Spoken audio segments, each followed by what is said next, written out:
Most of us at this point have had some unit that wowed us so much that we opened our wallet. For me, that unit was Duo Dagr, who just happened to coincide with all of my relatives getting lazy and dumping an insane amount of iTunes gift cards for my birthday and Christmas. God bless them for it. This is the tier list for units that will give you the most mileage for your dollar. That's right, we're talking about whaling. Let's jump in. Let me remind you that tier lists are relative, and C tier is still an absolutely amazing unit. These are units that have a pretty big impact on some of the game modes, but not all. Let me show you what I'm talking about. Stop me if you've heard this. Brave Tome calves are really good. This one has a few conditions, but having at least 10 more speed than your opponent is pretty easy, and she has a fantastic stat spread. Arena is an interesting place for Harmonic Lysithea. Being a ranged cav with a Trey skill is always incredibly valuable, and her high damage potential is always welcome. But she has some shortcomings, starting with the fact that being a Harmonic doesn't give her any sort of dual-like BST boost, which forces her to use a dual skill.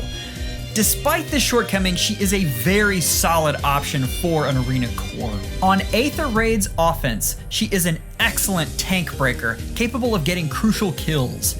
That alone makes her an incredible asset on any team. On defense, she can be used as a tank buster. Colorless Feud disables most of the support sources of damage reduction and can really push her over the top versus those terrible save ball things. Besides, have you seen the Lysithea line defense? Harmonic bonus doubler in summoner duels is so overpowered. She's got a Trey skill already in her kit, she does a ton of damage, and she has huge range. Sure, you have to be a little selective to get the full use out of her Harmonic skill, but there are plenty of units that can take advantage. Another ninja banner, another broken duo unit with high attack and speed, a self-refreshing duo skill, and a brave weapon. In many ways, Ninjoran is superior to Linja, though she doesn't have the slaying weapon that makes Linja so lethal. She makes up for it with her higher mobility, true damage, and weapon that targets res instead of defense. Without a doubt, Ninjoran is one of the best units to have in Arena. Her massive range and damage output allow her to easily deal with a majority of threats that you can come across, and her dual skill allows her to easily get out of dicey situations. If you want a high-scoring nuke to use in Arena, look no further than her. There's one big knock on this unit though. She only scores 195, and a mere 2 months later, duos started scoring 200 with a preference B skill. IS is mean. Ninjoran has fallen off a bit in Aether Raids, in large part due to the Deflect Magic seal. Also, the duo's hindrance building makes it a lot harder to proc her duo skill. Nonetheless, in the cases where you do get to use her, Ninjoran's low HP, high damage output, and dual skill allow her to be a very effective Wings of Mercy beacon for Gale Force strategies, or just a good nuke for hit and run strategies, though the presence of Medius makes that even harder. In summoner duels, Ninjoran suffers for exactly the same reasons as in Aether Raids. She can't break through most far save tanks with Deflect Magic, at least in a single combat, and since Canto Control is probably going to become more and more popular in the mode, her usefulness is probably going to decrease even further.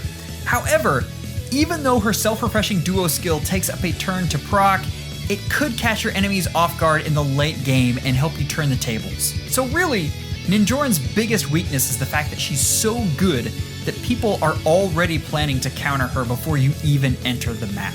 Ike has one of the sickest duo skills on this list, but he's an infantry sword unit. In pure combat, he can run into problems unless you really support him. But I'm supposed to be telling you how good this unit is. Now, in Arena, this unit is just vicious. Seriously, he's not going to tank mages, but he'll tank everything else and probably kill you back. If he's triggered his duo skill, he'll kill the unit and then laugh at them. Well, it's Ike. He'll probably just smile. Aether Raids is an interesting place. The problem is we're in an era where movement is king and he can't protect his supports like a savior can. If you wanted to use him as a melee tank in front of a far savior, you're probably gonna do a pretty good job, but that's not a role that is very premium. At the whale level, he does very good in summoner duels. I keep saying you need investment to make him work, and here we are. He can take on the speediest brave Eirika, and he'll usually win. Just like in Aether Raids, he excels as a meat shield, but in summoner duels, those units are harder to find. But that duo skill, guard and a plus down cooldown for units in his massive range is just so clutch. If this unit is your favorite, wail away, you'll be happy about it. I should have named these like S+, S++, and S++++ tiers, or some nonsense. Anyway, B tier units are powerful enough that they provide you additional freedom in designing your strategies. They're going to enhance almost whatever team they're put on. Legendary Micaiah's incredibly high attack stat and dual effective weapon make her one of the scariest units in the game. Add in a preference B skill that gives damage reduction and a preference assist that, well, makes her score good, and you've got a monster unit. She already shares the highest score bin of 190 in Arena, so we're off to a good start. It's handy that she also has effective damage against the most common win legendary in Legendary Sigurd. Did I mention that she absolutely destroys him through his damage reduction? So she's a ranged damage dealer of death, who's ready to go out of the box. Her preference B skill means she's always going to score well in Arena. Need I say more? On Aether Raid's offense, she can be a great carry if you pair her up with a near save unit. Really, this is just base Micaiah on steroids, and she functions the same way. On defense, she's an excellent nuke, and she still struggles against some of the common not in armor far saviors. There's also the fact that she's limited to wind season. Summoner duels is a very interesting playground for Legendary Micaiah. She's able to simply one-shot units like Brave Eirika or Legendary Sigurd, and even some far savior units, especially if you can get her into her tome's desperation range. The fact that she's not very common means that people will underestimate her, and that goes a long way. But it's time to talk about Brave Eirika. Brave Eirika is a very simple unit in that she's meant to do one thing, and that one thing is destroy stuff. She's just so dang good at it. The double armor and cav effectiveness on Binding Regenleaf combined with the true damage she can deal through Moonlight Bangle make Brave Eirika one of the premier melee damage dealers in the game.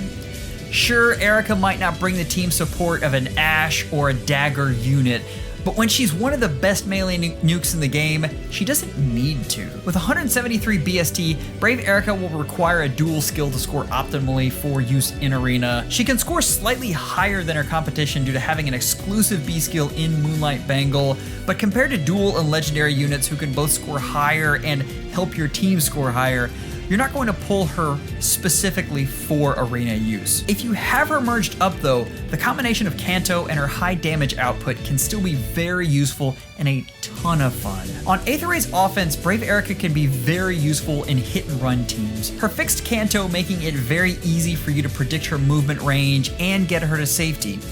She can also demolish most near save armors, even Brave Edelgards and Vectors and Ascendant Idunns, so long as you create the right conditions for her with ruse skills or buffs. Remember, we're talking about Aether Raids here. Her use in ARD is more limited as the Kanto on Moonlight Bangle makes the AI quite hard to play against, but as long as she is under your control, Eirika can be an absolutely lethal weapon. Summoner Duels, though, is the game mode where Eirika truly shines. The ability to basically kill anyone who stands in her way, coupled with the Kanto allowing her to retreat back to safety, makes her an insane nuke. The damage reduction in Binding Regenleaf and her very high speed make it possible for her to take a hit in a clinch. Of course, having Kanto also means that Eirika is immensely helpful in positioning your team, allowing you to set up your openings easily. The recent increase in cav unfriendly maps might hinder her somewhat, but so long as you can play around with Pathfinder strategies, she can still be one of the strongest assets in the game. Dear Summoners, this is the unit that almost broke Faye in half when he came out. It is hard to believe that it's been almost a year since, and he is almost as impactful as when he was new. A unit with a high attack stat and a 2 cooldown preference weapon that adds 1 more tile of movement to himself at the start of every turn and to every other unit in your team when the special procs is insane. And this is legendary Sigurd. A preference B skill and special plus his legendary dual skill makes him exceptionally good for Arena. His special and 40% damage reduction are just an extra screw you to any opponent. We're starting to see units that can dispatch him easily, but he's a year old. This unit is going to age like a fine wine. There have been few units that have been influential enough to have an Aether Raid's defense archetype named after them, but Sigurd is one of them. He's a huge reason why save balls are so prevalent. He just gives your defense so much range. Even though many units are powerful enough to tank his hits, he's still a unit you have to prepare for every single season. On offense, he's tragically underutilized. With the use of a Trey skill, he can become one of the most mobile units in the game, and the movement buff to your own team is not to be dismissed, making him a really good option for cracking defense teams. During win season, this is a great hit and sit unit. The real magic of legendary Sigurd in summoner duels is that he serves a dual purpose. The extra range he gives is just clutch, and he's still a very capable damage dealer. He is a joy to watch, just not to play against. Now, legendary Nanna is, as of this moment, the premier melee nuke.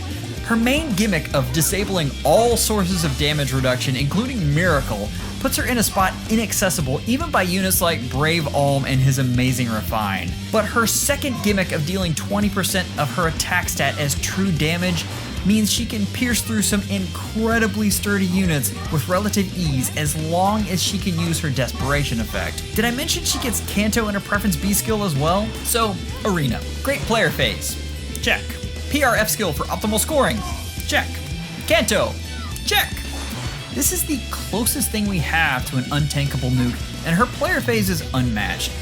She scores in the coveted 190 bin and is a great building block to any arena core. In Aether Rays, the land of inflated stats, untankable might be a bit of a stretch, but she is an excellent defense unit. The problem is her main competition is going to be Brave Hector and Ithun, which both have color advantage. She'll still do an excellent job softening the offense up for a hopeful retaliatory kill, but that's not the same as actually killing. On offense, she serves the Brave Eirika role with the same gusto. It's a sight to behold, but she's still seasonally locked, so her use is limited. Remember everything that made her good in Arena? That still applies to summoner duels. Melee nukes just aren't something that the duel team prepares as much for, and she can do a lot of damage. Her only real counter would be a near save Ithun or legendary Sida with her built-in cavalry vantage. Her range makes her a unit to get that first trade that turns the match in your favor. Let me know in the comments how you feel about legendary Nanna. Have you used her, and do you think she's deserving of this spot? Alright, we managed to get all the melee calves out of the way. Now we're talking about units that force the meta to develop counterplay. These are units that require forethought in every mode and have significantly molded the meta. First up, we'll talk about the Kitchen Gremlin, who has so much going for her, but Canto might be the best thing. It allows a level of versatility in this not-so-glass cannon that makes her a flying harbinger of death. Add in a guaranteed follow-up and some massive combat debuffs, and she is a force to be reckoned with. As if that wasn't enough, the damage reduction and built-in retribution make her an absolute monster to try and kill in any mode she's in. Now, Arena is certainly her strongest mode with a score of 10. You just can't undervalue Canto in that mode. It's like having a free positional. The fact that she also has the stats to kill most things that aren't red just adds to her value. She is a joy to use and makes an otherwise terrible mode much more fun. The big knock on her Aether Raids performance has more to do with her being seasonally locked than anything else. She is the queen of hit and run, since the most common Far Savior generally goes down easily against her. Being able to take down Brave Hector is no small feat. On defense, Canto can be a bit clunky and takes her down a mark. Still, an 8 is very respectable. If Hardy Fighter hadn't come along, this would be the most dangerous unit in all of Summoner Duels. In particular, Hardy Fighter nullifying auto follow-ups just neutered this poor girl. She's still a very good unit, and with some clever use of Pulse Smoke, can do a lot of damage, but it mars an otherwise perfect killing machine. That being said, you'll see her in regular usage and will feel the wrath of the kitchen gremlin every time you see her. The added bonus of adding HP during fire season cannot be discounted. Overall, this is an amazing unit that is incredibly fun to play with due to the clever hit and run tactics you can use in all the modes of this game. I highly recommend her. Whew, this is a dangerous statement, but here goes. If Sonya scored better, she would be the best unit in the game. There, I said it. I have OG Sonya and I love that unit. The Harmonic version is like Sonya on steroids. Units with min-max stats and a good gimmick will always be good. Sonya has a range that covers dang near the entire map and she is built for attack. Her weapon gives her a free area of effect if you add in Quicken Pulse and extra damage for high cooldown specials. If anyone on her team is from her games, she'll hand out free cooldown reduction as well. It's ridiculous. Arena is by far her weakest mode. 180 BST just doesn't cut it, and you have to use a dual skill to get there. That's really it. If you want to use her in this mode and take the score hit, you will have a ton of fun. In 8th raids, just pick where you want to put her.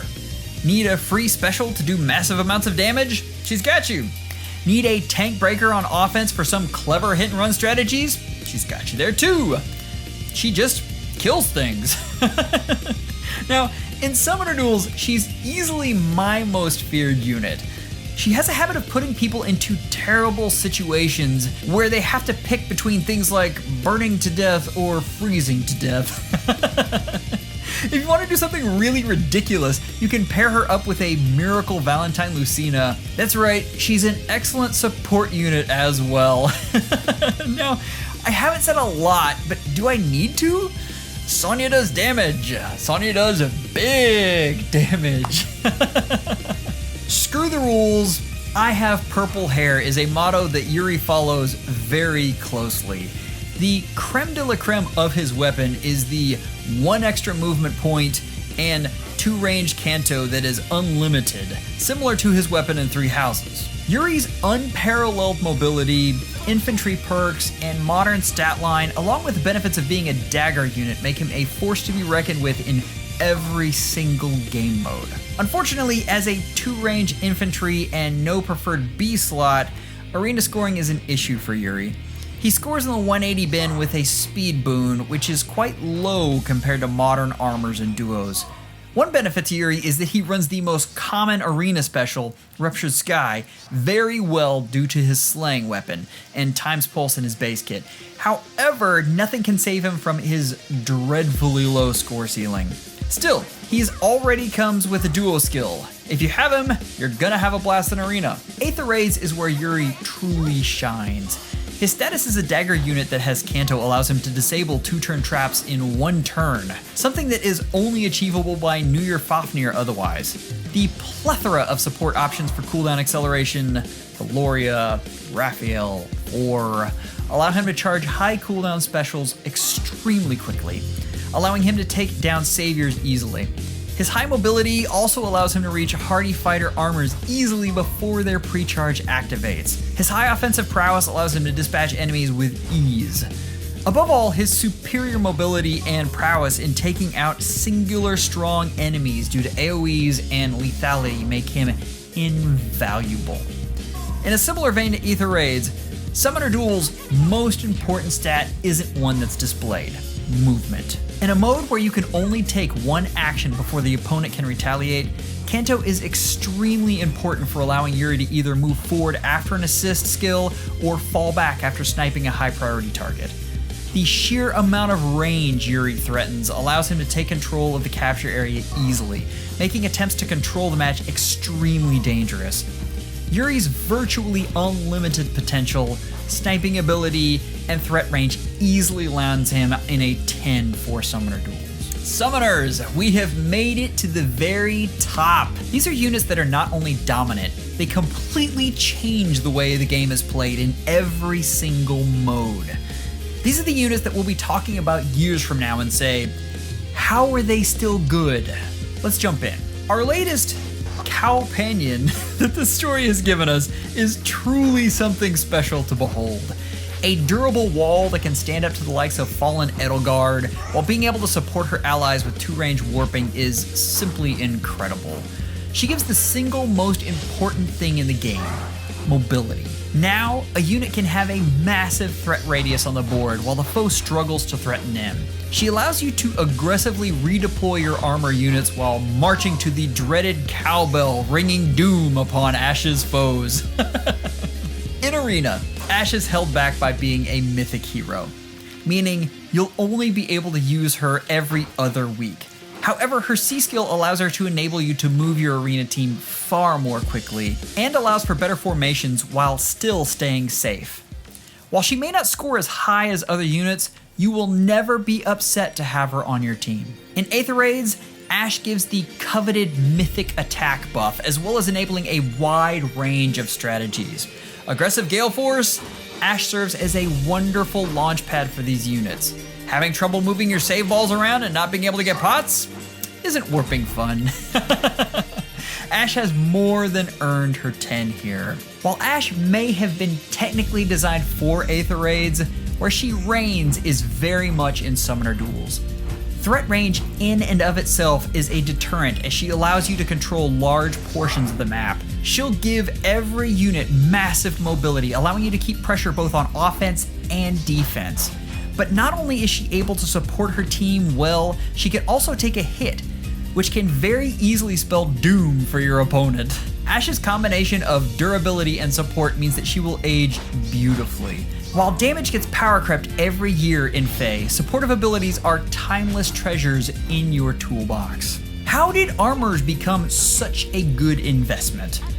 I remember when they were a necessary evil you had to endure for Arena. This is just Brave Hector with Gen 6 stats, but saying that trivializes how good she is.